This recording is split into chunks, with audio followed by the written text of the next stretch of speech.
देखिए फर्स्ट में हमने कहाँ तक पढ़ लिया, हमने ये सब देख लिया है, अभी मीनिंग देख लिया, डेफिनेशन देख लिया, मिसकंसेप्शंस देख लिए, एम एंड ऑब्जेक्टिव देख लिया, और इसकी हिस्ट्री क्या थी योग की, वो सारी, ये जो हमारा फर्स्ट टॉपिक था वो अभी तक कंप्लीट हो गया है। ठीक है, फिर नेक्स्ट आज से हम देखने वाले हैं introduction to Veda, Upanishad and Prasthana Trayi. ठीक है, ये वाला जो है आपका पुरुषार्थ चतुष्टय, ये चीजें हम अब देखने वाले हैं। ठीक है, तो चलिए अभी हम स्टार्ट करते हैं। वेद के विषय में परिचय, क्या है वेद, कब आया और उसकी क्या क्या विशेषताएं हैं, वो हम आज देखेंगे।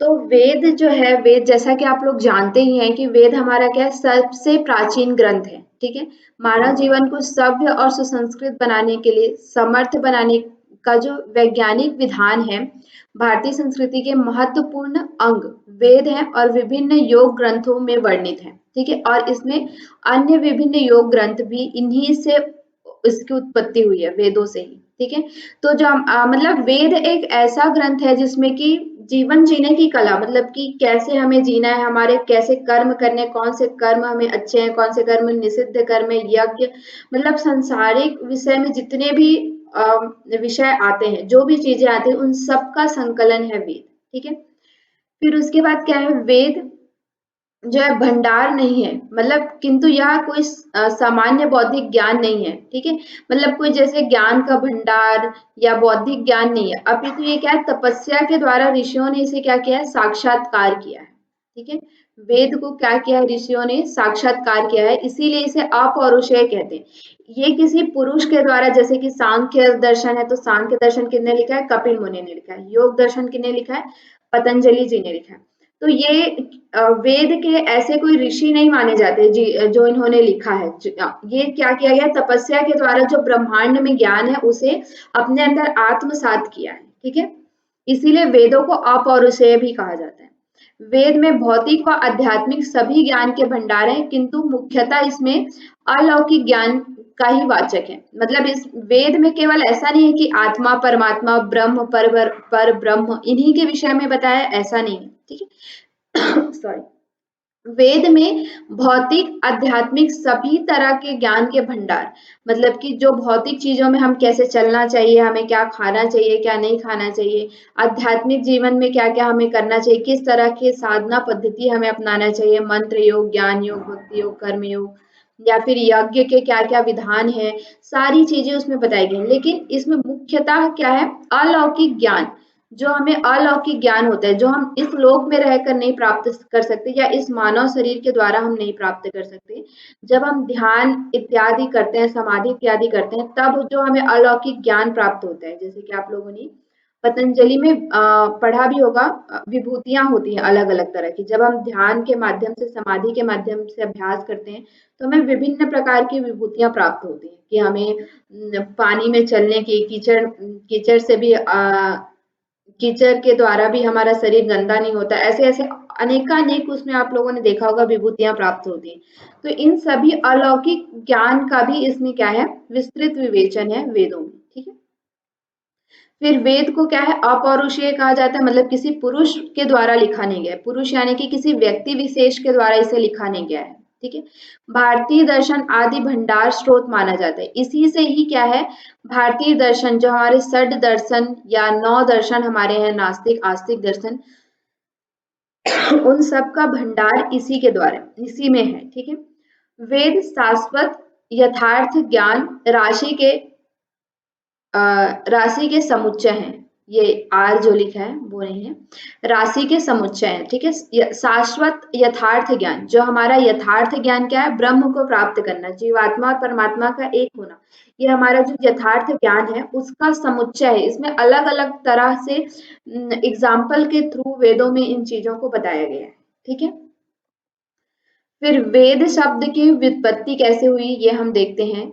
तो वेद जो शब्द है वो विद धातु, विद ज्ञाने, विद ज्ञाने धातु से में घन प्रत्यय लगाकर उत्पन्न हुआ है। ठीक है, वेद जो शब्द है वो कैसे है, विद धातु में घन प्रत्यय लगाकर वेद बना है। ये बिना है लिखा गया है, ये बना है, जिसका अर्थ होता है ज्ञान। वेद का अर्थ क्या होता है, ज्ञान। ज्ञान की राशियां, ज्ञान की अलग अलग जो राशियां होती है, ज्ञान का संग्रह। ठीक है, वेद का अर्थ क्या है? ज्ञान, ज्ञान की राशियां या ज्ञान का संग्रह। ये कौन से शब्द से बना है? विद धातु में घन प्रत्यय लगाकर वेद शब्द बना है। ठीक है, इसमें एक और चीज कहा जाता है वैदिक वाङ्मय वेदो अखिलम धर्म मूलम। ठीक है, मतलब ये जो संपूर्ण वैदिक वाङ्मय है, वैदिक वाङ्मय के अंतर्गत आपकी वेद, फिर संहिता, आरण्यक, ब्राह्मण, ये सारी चीजें आती हैं। तो और वेदांग जो है वो सब आता है। तो इन सब, ये सब क्या है? धर्म के मूल है। ठीक है, मतलब वेद और वेद से रिलेटेड जो ग्रंथ है वो सभी क्या है? धर्म के मूल है। इन्हीं में हमारे धर्म के जो मूल है, सनातन धर्म का मूल इन्हीं में निहित है। ठीक है, समझ में आ गया यहाँ तक?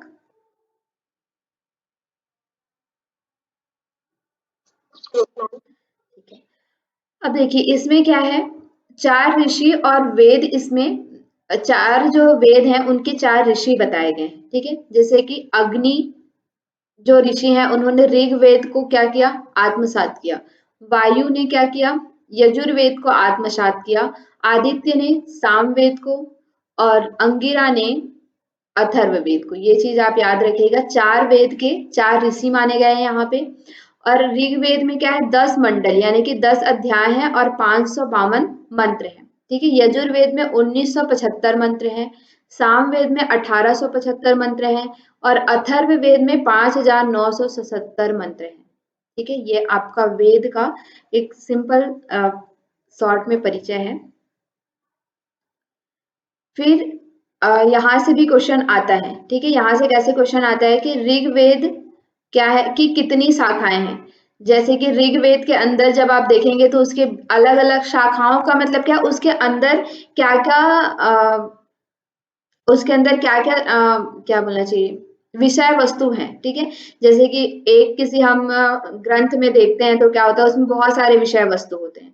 तो इसके क्या है, वेद के अंदर जब ऋग्वेद के अंदर आप देखेंगे तो 21 शाखाएं, उसके 21 उसके अंदर विषय वस्तु है। ठीक है, धनुर्वेद में 100, सॉरी यजुर्वेद में क्या है 100 और 101। ऐसा क्यों लिखा है? क्योंकि यजुर्वेद की क्या है, दो शाखाएं हैं। एक तो, दो कौन कौन सी शाखाएं पता है आप लोग को यजुर्वेद के?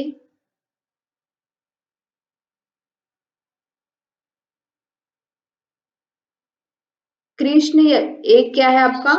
शुक्ल यजुर्वेद, कृष्ण यजुर्वेद। हाँ, शुक्ल यजुर्वेद और कृष्ण यजुर्वेद। ठीक है, तो शुक्ल यजुर्वेद में कितने हैं? 100 हैं, और कृष्ण यजुर्वेद के 101 शाखाएं हैं। ठीक है, फिर उसके बाद सामवेद के क्या है, 1000 शाखाएं हैं, और अथर्ववेद के 9 शाखाएं हैं। इस तरह से इसमें बताया गया है। और इसके उपवेद भी हैं। इनके उपवेद, ऋग्वेद का उपवेद किसे कहा जाता है? आयुर्वेद को। यजुर्वेद का धनुर्वेद को, सामवेद का गंधर्व वेद को, और अथर्ववेद का भी मुझे मिला नहीं है, मिलेगा तो मैं यहाँ पे नोट डाउन कर दूंगी। ठीक है, इसका मुझे कोई रेफरेंस मिला नहीं। अब इसमें क्या है कि इसमें मुख्यतः कौन-कौन से विषय वर्णित हैं? सभी वेदों या उपनिषदों में वेदों में 4 जो वेद हैं, उनमें कौन-कौन से मुख्य ज्ञान का विषय है? तो पहला क्या है, ऋग्वेद में ज्ञान के बारे में बताया गया कि ज्ञान क्या होता है, किस तरह से हम ज्ञान को प्राप्त कर सकते हैं, ज्ञान प्राप्त करने के क्या-क्या माध्यम हो सकते हैं। ठीक है, तो पूरे ज्ञान के बारे में विस्तृत विवेचना किसमें की गई है? ऋग्वेद के अंतर्गत की गई। फिर यजुर्वेद में हमारे क्या है, विभिन्न तरह के कर्म, जो हमारे अलग अलग तरह के कर्म होते हैं, यज्ञ कर्म, निषिद्ध कर्म, और पुण्य कर्म, पाप कर्म। तो कौन से कर्म हमें करना चाहिए, कौन से कर्म कब करना चाहिए, कौन से कर्म करने से हमें कैसा फल प्राप्त होता है, तो कर्म के रूप में विस्तृत विवेचना यहाँ पे किया गया है यजुर्वेद के अंतर्गत। ठीक है, उसके बाद आपका सामवेद आता है। सामवेद में क्या है, उपासना। इसमें बेसिकली आपको क्या है, उपासना कैसे करनी है। ठीक है, किस आसन में बैठ के या किस तरह से हमें बैठ के, कौन सी चीज उपासना के अंतर्गत हमें क्या क्या चीजों की आवश्यकता है, तो ये सारी चीजें हमारी किसमें बताई गई हैं? सामवेद के अंतर्गत बताई गई हैं। और अथर्ववेद क्या है, विज्ञान के विषय में बताता है। ठीक है, विभिन्न तरह के आप देखते होंगे, बहुत से जब हम पढ़ते हैं तो वहां पे भी बताया जाता है कि ये चीज हमारे इस वेद में लिखा हुआ है। ठीक है, तो विज्ञान से रिलेटेड जो चीजें हैं, जैसे कि जो रावण का जो पुष्पक विमान था, तो पुष्पक विमान कैसे बना, अलग अलग तरह के जो बाण मतलब छोड़ते थे तो उससे अलग-अलग तरह की प्रतिक्रियाएँ होती हैं, तो उन सब का विज्ञान क्या था, उन सब के लिए मंत्र कौन से यूज़ किए जाते थे, ठीक है? तो उन सब का यहाँ पे वर्णन अथर्ववेद में आपको मिलता है। अथर्ववेद में एक और चीज़ का है, अथर्ववेद आपका आयुर्वेद से रिलेटेड है, मतलब हमारी शारीरिक विज्ञान, शारीरिक क्रिया रचना विज्ञान के विषय में भी यहाँ पे विस्तृत विवेचना मिलती है कि हमें कैसा भोजन ग्रहण करना चाहिए, हमें अपने शारीरिक चीज़ों को ठीक रखने के लिए या हमें कोई बीमारी आ जाती है तो उस समय हमें किस तरह का अभ्यास करना है, क्या खान-पान करना है, तो वो सारी चीज़ों का विस्तृत विवेचना भी हमें किसमें मिलती है? अथर्ववेद के अंतर्गत मिलता है, ठीक है? तो इसमें बेसिकली आपको ये भी याद रखना है उपवेद इनके क्या हैं, शाखाएँ क्या हैं और ज्ञान इसमें मुख्य मुख्य विषय क्या हैं वेद के, ये आप लोग याद रखिएगा चार्ट के थ्रू, ठीक है? फिर आपका यहाँ पे आता है फिर जो आपके 4 वेद हैं, तो हर वेद के अंतर्गत जैसे ऋग्वेद के भी 4 विभाजन होंगे, संहिता, ब्राह्मण, आरण्यक और उपनिषद, ठीक है? उसी तरह आपके यजुर्वेद, सामवेद और अथर्ववेद, सभी वेद के क्या होंगे? 4-4 विभाजन होंगे। उसकी हर वेद की संहिता भी होगी, हर वेद का ब्राह्मण भी होगा, हर वेद का आरण्यक भी होगा और हर वेद का उपनिषद भी होगा, ठीक है? तो ये कैसे है? मतलब इनका क्या मतलब है ये हम देखते हैं संहिता, ब्राह्मण, आरण्यक और उपनिषद का। तो संहिता का मुख्य मतलब क्या होता है कि वैदिक ऋचाओं या मंत्रों का संकलन, ठीक है? मतलब कि उसमें केवल क्या है ऋग्वेद से रिलेटेड जितने भी मंत्र हैं जो हमने पढ़ा 500 कितने थे? 52 मंत्र थे। तो वो 552 मंत्र का केवल मंत्रों का संग्रह हमारे किस में रहेगा? संहिता के अंतर्गत रहेगा, ठीक है? उसमें किसी भी तरह की व्याख्या नहीं है, उसमें किसी भी तरह का एक्सप्लेनेशन उसमें आपको नहीं दिया गया। सिर्फ जो सीक्वेंस वाइज आपके 552 मंत्र हैं, उन मंत्रों का संकलन आपके ऋग्वेद के संहिता में मिलेगा, ठीक है? लेकिन उसी में जब आप ब्राह्मण में जाते हैं, ऋग्वेद का जब ब्राह्मण ग्रंथ पढ़ते हैं, तो उसमें क्या होगा? मंत्रों की व्याख्या की गई है। जो भी आपके मंत्र 552 मंत्र हैं, उस मंत्र की क्या-क्या व्याख्या है, उसके अंदर क्या-क्या निहित है, उसका क्या विषय वस्तु है, उस सब का विस्तृत रूप से ब्राह्मण के अंतर्गत उसका क्या मिलेगा? व्याख्या मिलेगा, ठीक है? ब्राह्मण ग्रंथ की वेदों की व्याख्या इसमें क्या है? इसमें यह प्रतिपादन किया गया है कि यज्ञ कैसे करते हैं, यज्ञ की विधियाँ क्या-क्या हैं, ठीक है? कौन से यज्ञ के लिए कौन-सा मंत्र पढ़ेंगे, कौन से काल में पढ़ेंगे, वो सारी चीज़ें मतलब एक पूरा एक्सप्लेन किया गया है, वो किसमें है? ब्राह्मण के अंतर्गत किया गया है, ठीक है? फिर आरण्यक में क्या किया गया है कि वेदों के यज्ञीय क्रियाकलाप, जो यज्ञ क्रियाकलाप हैं, तो उस क्रियाकलाप के माध्यम से उसका दार्शनिक विवेचना की गई है। जैसे कि हम बोलते थे ना कि रामायण में क्या किया गया? पुत्र की प्राप्ति के लिए पुत्रेष्टि यज्ञ किया गया, ठीक है? तो उसका दार्शनिक विवेचना मतलब कि क्या है? पुत्रेष्टि यज्ञ करेंगे तो वो कैसे फलदायक होगा? किस लिए फलदायक होगा? उसके लिए क्या-क्या हमें क्रियाएँ करनी पड़ेंगी? कौन-कौन से हमें मतलब जैसे कि उसमें आप लोगों ने देखा होगा रामायण में कि क्या होता है कि पुत्रेष्टि यज्ञ के बाद कटोरी में खीर दिया जाता है। खीर को वो जो माताएँ होती हैं वो खाती हैं, ठीक है?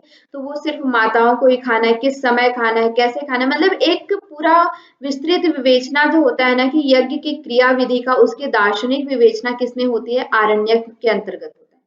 और आरण्यक का एक और अर्थ भी होता है, आरण्यक का अगर आप हिंदी में अर्थ देखेंगे तो आरण्यक मतलब क्या होता है? जंगल, ठीक है? तो जो ग्रंथ हमें जंगल में पढ़ना है, जंगल में पढ़ना है यानी कि जंगल में हम कब जाते हैं? आश्रम के बारे में पता है? हमारे जीवन के जो 4 आश्रम होते हैं।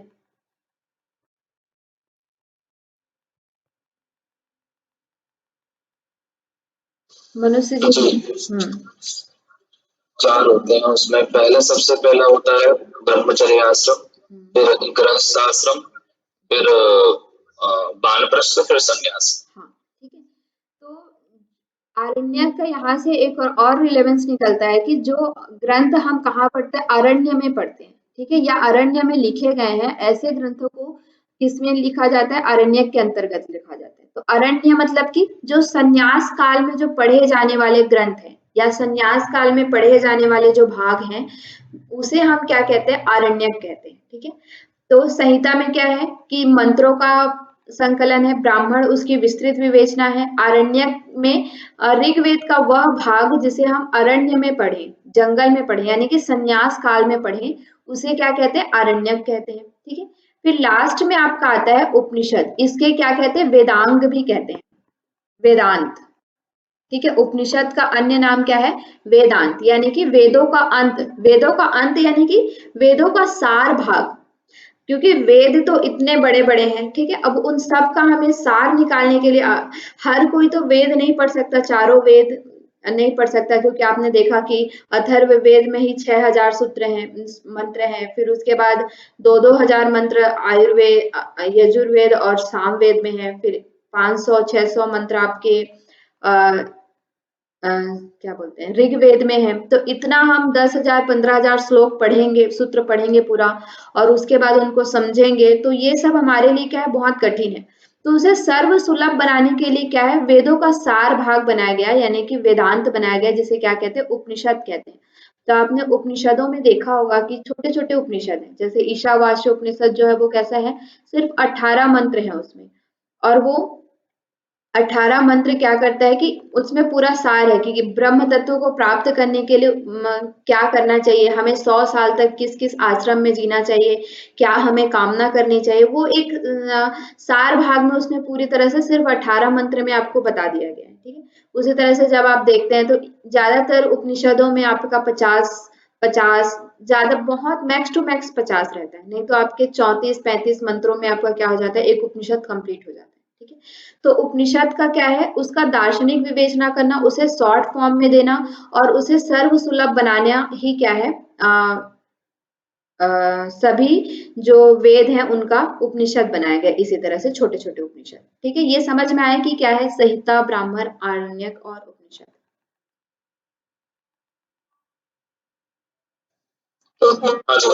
हाँ, और ये है कि ऐसे ही जैसे मैंने ऋग्वेद का एग्जाम्पल लेके बताया, तो ऐसे ही यजुर्वेद की संहिता होगी, ब्राह्मण भी होगा, आरण्यक भी होगा, और यजुर्वेद की उपनिषद भी होंगे। उसी तरह से सामवेद का भी होगा और अथर्ववेद का भी होगा। ठीक है, तो सभी के हैं, सभी के 4-4 भाग होते हैं। फिर इसके बाद क्या आता है, वेदांग। ये भी चीज आप लोग को समझना जरूरी है, यहाँ से भी एक बार मे बी क्वेश्चन आया था कि निरुक्त क्या होता है, या फिर इन सबको सीक्वेंस में जमाइए, सीक्वेंस में लगाइए, ऐसा क्वेश्चन था शायद। मैं PYQ कराऊंगी तो मैं आप लोग को बताऊंगी। तो वेदांग का मतलब क्या होता है बेसिकली, जैसे कि हम देखते हैं कि किसी भी ग्रंथ को पढ़ने के लिए, ठीक है, सबसे शुरू में जैसे ऋग्वेद था, तो ऋग्वेद काल में जैसे शुरू में हमने पढ़ा कि वेद क्या है, अपौरुषेय था, उसके पहले किसी को कोई ज्ञान नहीं था, लेकिन ऋषियों ने तपस्या करके उस ज्ञान को अपने अंदर लाया। तो पहला जो भाग है वेदांग का, शिक्षा, ठीक है, शिक्षा के बारे में बताया गया। शिक्षा यानी कि अब हमें वेदों को पढ़ना है तो हमें पता होना चाहिए कि अ क्या है, आ क्या है। जैसे कि आपने शुरू में नर्सरी क्लास में जब आप गए होंगे, तो आप पहली क्लास में तो आपको क्या बताया कि डायरेक्ट आपको वेद पढ़ना चालू करा दिया या फिर अ आ पढ़ाया था? मतलब बेसिक पढ़ाया, हाँ, बेसिक पढ़ाया, ठीक है, शब्द ज्ञान दिया।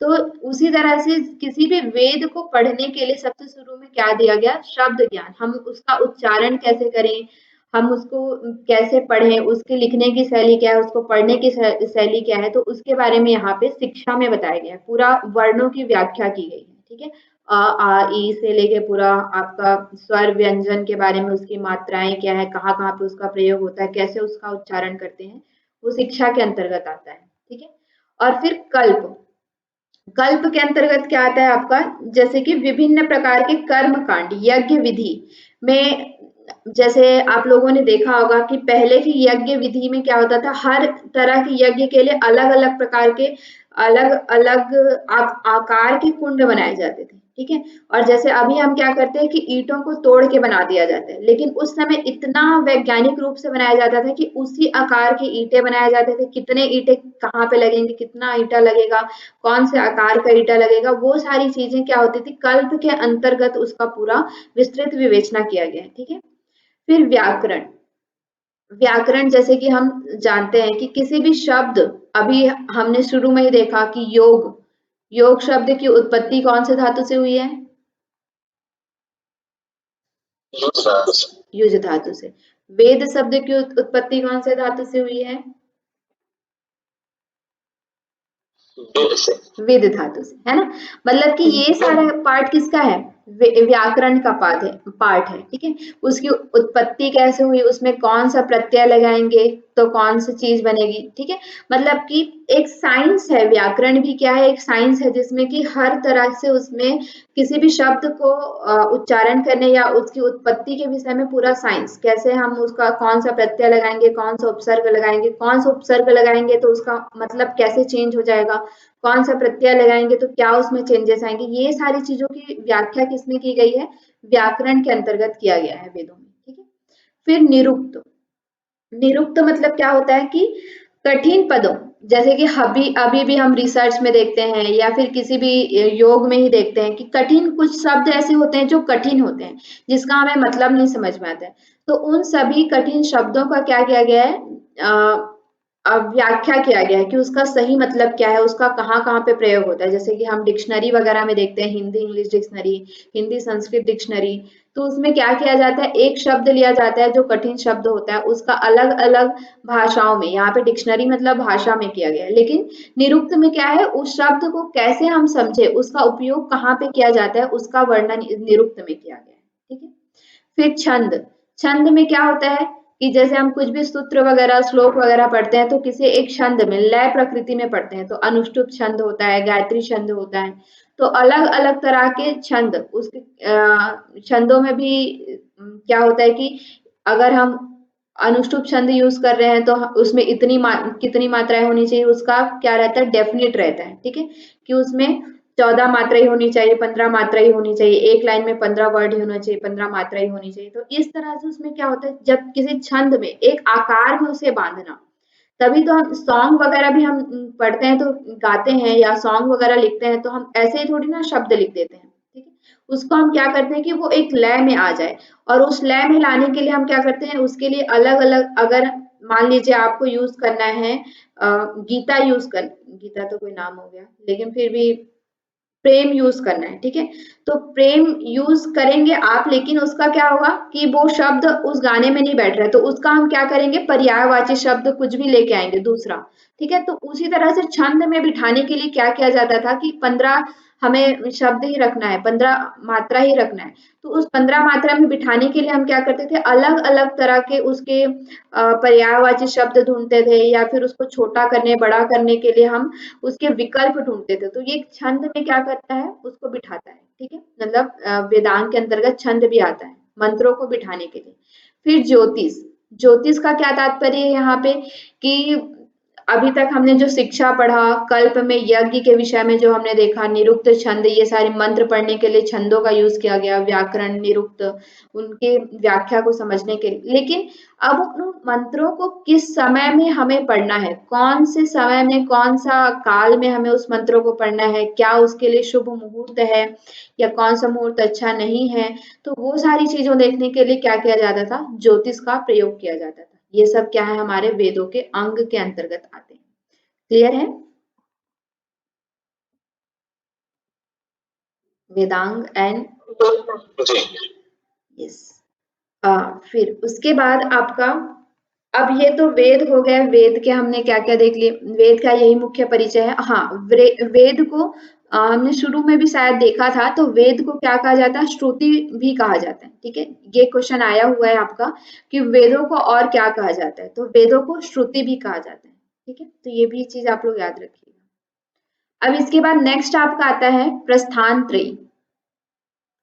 प्रस्थान त्रयी जो है वो क्या है, प्रस्थान जो शब्द है, प्रस्थान त्रयी वो क्या है, दो शब्दों से मिलके बना है, पहला क्या है प्रस्थान और दूसरा क्या है त्रयी, ठीक है।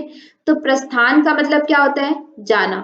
जैसे कि आप लोग, हम लोग नॉर्मली भी बोलते हैं प्रस्थान कीजिए, मतलब कि आइए, जाइए, जाइए, ऐसा बोलते हैं ना, मतलब कि सर प्रस्थान कीजिए, मतलब कि जाने के लिए बोलते हैं। तो ये जाना, प्रस्थान मतलब क्या होता है, जाना। त्रयी मतलब तीन, कहीं भी जाने के लिए, कहीं भी मतलब यहाँ पे जाने का मतलब कहीं भी नहीं है, कहीं का क्या मतलब यहाँ पे मोक्ष से मतलब है, ठीक है। मोक्ष मार्ग की तरफ जाने के लिए या मोक्ष मार्ग को प्राप्त करने के लिए हमें क्या करना पड़ता है, तीन साधनों का सहारा लेना पड़ता है, ठीक है, जिसे हम क्या कहते हैं, प्रस्थान त्रयी कहते हैं। तो उन तीन साधनों में क्या क्या आता है, पहला आपका आता है उपनिषद, दूसरा आता है गीता और तीसरा आता है ब्रह्मसूत्र। ठीक है, तो ये चीज आप लोग याद रखिएगा। प्रस्थान त्रयी के अंतर्गत 3 ग्रंथ आते हैं।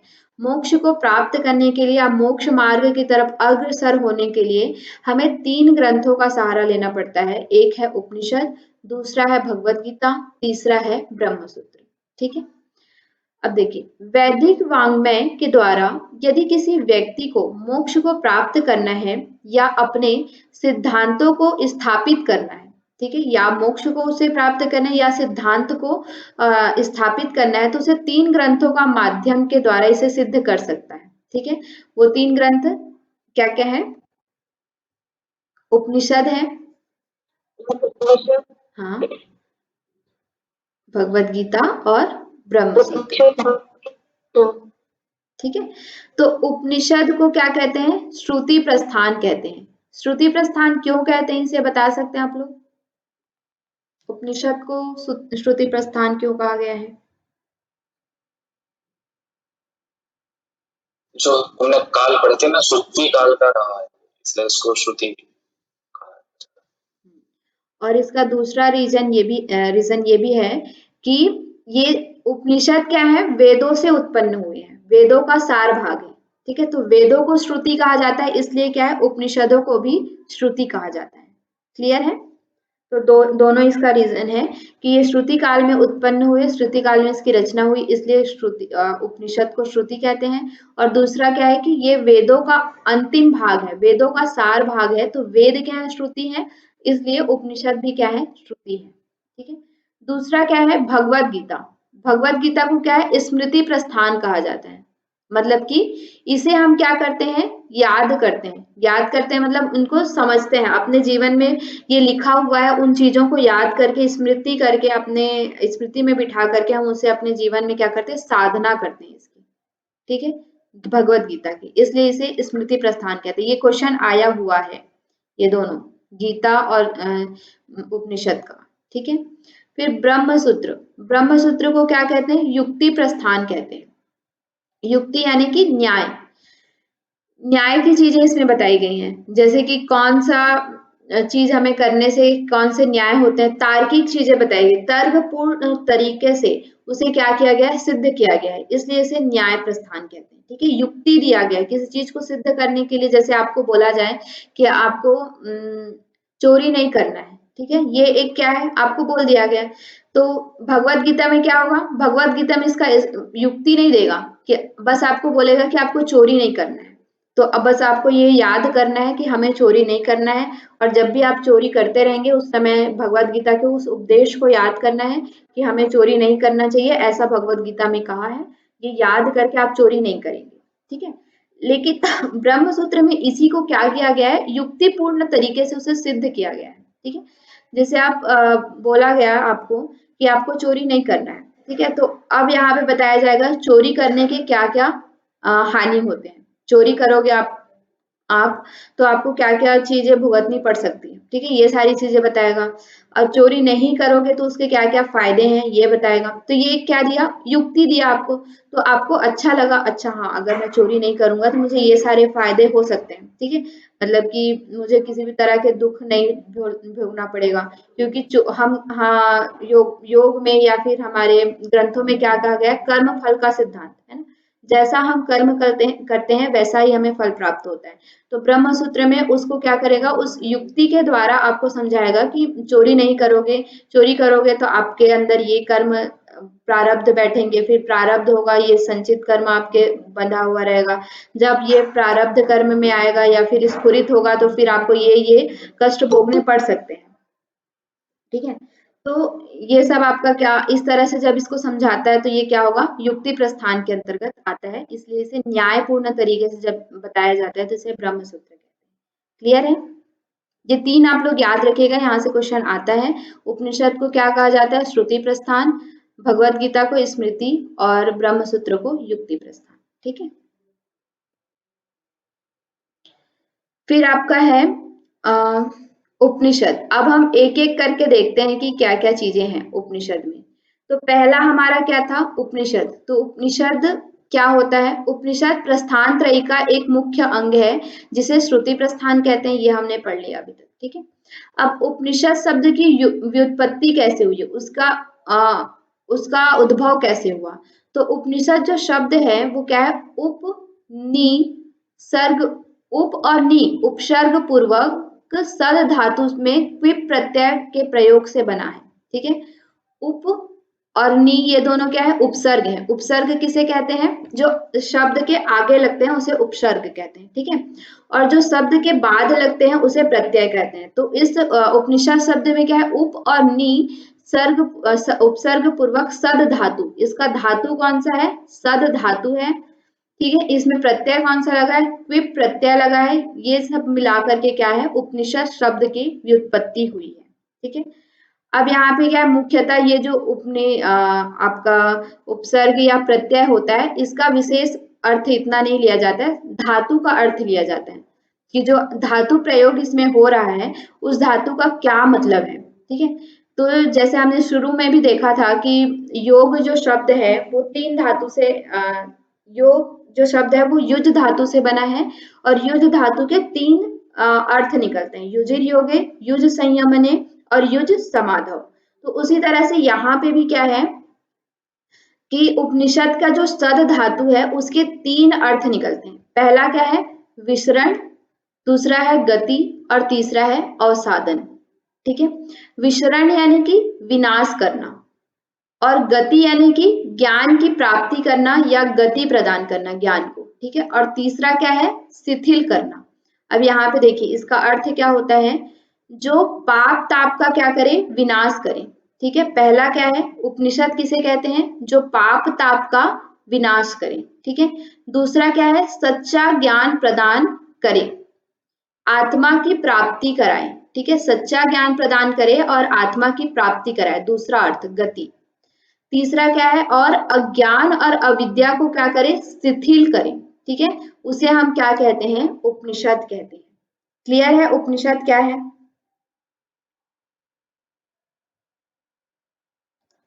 यहाँ से कुछ हाँ, क्या बोला? एक बार और बोलना, बताने बोल रहे हैं क्या? जी मैम, एक बार और बता दीजिए please. Ji ji ji, okay. जो उपनिषद शब्द है वो क्या है? उप और नि उपसर्ग पूर्वक सद धातु से बना है, ठीक है। तो सद धातु के क्या है? 3 अर्थ निकलते हैं हमारे। पहला क्या है? अविसरण, दूसरा क्या है? गति और तीसरा अवसादन, ठीक है। तो विसरण का मतलब क्या होता है? विनाश करना। दूसरा गति का मतलब क्या है? ज्ञान की प्राप्ति की तरफ अग्रसर होना, गति प्रदान करना, ठीक है। तीसरा हमारा क्या है? शिथिल करना, जो भी हमारे अंदर अज्ञान अविद्या है उसे शिथिल कर देना या फिर समाप्त कर देना।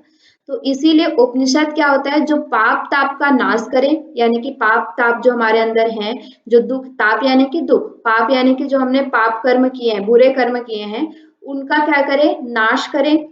और क्या है? ज्ञान की तरफ या सच्चे ज्ञान प्रदान कराए, आत्मा की प्राप्ति कराए या आत्मा को प्राप्त कराने की ओर हमें अग्रसर करे, गति प्रदान करे। और तीसरा क्या है? जो हमारे अंदर अज्ञान या अविद्या है उसका क्या करे? शिथिल करें। तो उसे हम क्या कहते हैं? उपनिषद कहते हैं, ठीक है। चलिए नेक्स्ट, अब उपनिषद का अर्थ, ये व्युत्पत्ति हुई, उपनिषद का और अर्थ क्या लिया जाता है? उप सामीप्येन नी, उप यानी कि जो हमने देखा उप और नी उपसर्ग, ठीक है। 2 उपसर्ग थे। उप यानी कि क्या होता है? सामीप्येन यानी कि समीपता, ठीक है। नी यानी कि निरंतर, नितराम, नितराम यानी कि निरंतरता पूर्वक, निष्ठा पूर्वक, ठीक है। निष्ठा पूर्वक, निरंतरता पूर्वक प्राप्नुवन्ति पराम विद्या यया विद्या सा उपनिषद, ठीक है। मतलब कि पर ब्रह्म को प्राप्त करने के लिए किसके? उसके समीप जाने के लिए निरंतरता निष्ठा पूर्वक जब हम प्रयास करते हैं तो उसे क्या कहते हैं? उपनिषद कहते हैं, ठीक है।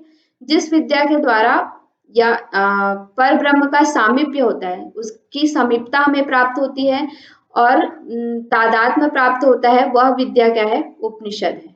क्लियर है? पर विद्या को पर ब्रह्म या पर विद्या को प्राप्त करने के लिए, परमात्मा को प्राप्त करने के लिए जब हम उपनिषद का सहारा लेते हैं तो उपनिषद के द्वारा हमें उससे क्या होता है, सामीप्य प्राप्त होता है। ठीक है, किससे सामीप्य? पर ब्रह्म से सामीप्य प्राप्त होता है, उनसे तादात्म्य स्थापित होता है, तो उसे हम क्या कहते हैं? उपनिषद कहते हैं। ठीक है, उपनिषद शब्द का अन्य अर्थ एक और लिया जाता है, उपासना से भी लिया जाता है। ठीक है, उपनिषद को क्या कहा जाता है? उपासना भी कहा जाता है। पर ब्रह्म के निराकार स्वरूप की उपासना ही उपनिषद है। ठीक है, जब पर ब्रह्म के निराकार स्वरूप निराकार स्वरूप मतलब निराकार स्वरूप मतलब क्या है? जिसका कोई आकार ना हो। हाँ, मतलब कि बिना आकार वाले जो ब्रह्म है, जिनका कोई आकार नहीं है, ऐसे निराकार ब्रह्म की जब हम उपासना करते हैं तो उसे भी क्या कहा जाता है? उपनिषद कहा जाता है। ठीक है, मेन आपको ये याद रखना है कौन से धातु से और उसके कौन कौन से अर्थ हैं। ये क्वेश्चन भी आया हुआ है कि उसके कौन कौन से अर्थ हैं। यस, फिर उसके बाद देखते हैं उपनिषद का महात्म्य क्या है।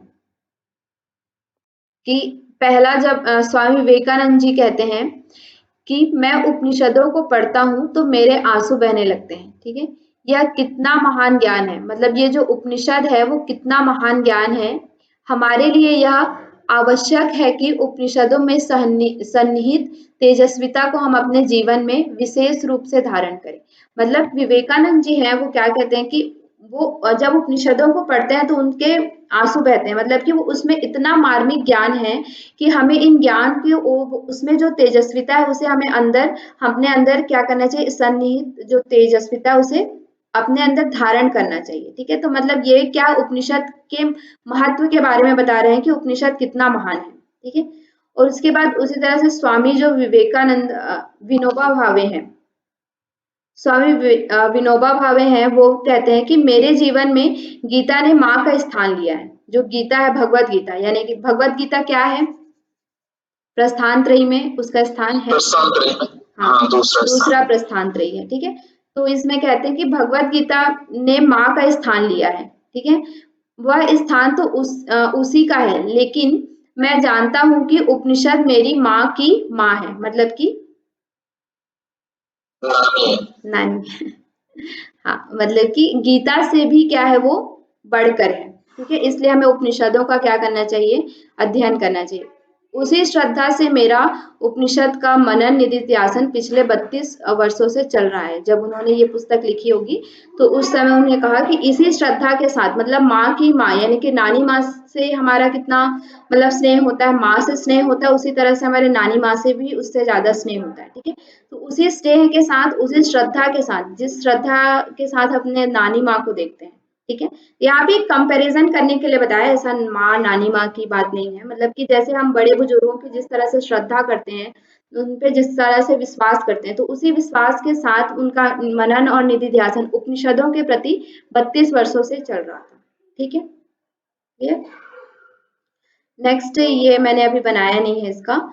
इसमें आप देखेंगे मुक्तिका उपनिषद में क्या है कि 1 से लेके फर्स्ट अध्याय, उसमें 2 अध्याय हैं। तो पहले अध्याय में 30 से लेके 39 सूत्र, 39 सूत्र तक क्या है कि 108 उपनिषदों का वर्णन है। जो हमें 108 उपनिषद मिलते हैं उनका वर्णन है, और उन्हीं में ये भी बताया कि ऋग्वेद से क्या है 10 उपनिषद निकले हैं। उन 108 उपनिषदों में से ऋग्वेद से 110 उपनिषद निकले हैं, और उनमें कौन कौन से उपनिषद हैं ये हम कल देखेंगे अच्छे से। उसके बाद शुक्ल यजुर्वेद से क्या है 19 उपनिषद निकले हैं, और यजुर्वेद से कृष्ण यजुर्वेद से 32 उपनिषद निकले हैं, और सामवेद से 16 उपनिषद, और अथर्ववेद से क्या है 31 उपनिषद निकले हैं। ठीक है, तो ये टोटल मिला के कितने होते हैं? 108 उपनिषद हमारे हैं, जिनके बारे में कौन से उपनिषद कहाँ से निकले हैं ये हम कल अच्छे से देखेंगे। क्लियर है यहाँ तक? जी मैम, और इसी में जो हमारे इसमें नेट में सिर्फ 9 उपनिषद पढ़ते हैं मुख्य, जो नहीं 18 है आपके उपनिषद। 18 है, हाँ हाँ। ठीक है, 10 आपके मुख्य उपनिषद हैं, और हाँ 10 आपके मुख्य उपनिषद हैं और 8 आपके योग उपनिषद हैं। ठीक है। जी जी तो जी। वो यहीं से है, तो अगर आपको ये चार्ट याद रहता है थोड़ा सा, तो वो भी चीज आपके लिए आगे, इसीलिए मैंने कहा ना, फर्स्ट क्लास में ही मैंने कहा था कि फर्स्ट यूनिट जो है वो आपका फाउंडेशन है, आपका एक बेस क्रिएट करता है बाकी के यूनिट्स के लिए, ठीक है। तो अगर आप फर्स्ट यूनिट अच्छे से समझते हैं, उनकी चीजों को देखते हैं, तो आपको पता चलता है कि बाकी के यूनिट क्या है, कहाँ से उसका उद्भव हुआ है, एक आपके माइंड में एक बेस क्लियर हो जाता है। उसके बाद जब आगे के टेक्स्ट हम पतंजलि है, हठ योग है, गीता, उपनिषद, इन सबको पढ़ते हैं, तो हमें बेस क्लियर रहता है, तो चीजें समझ में आती हैं।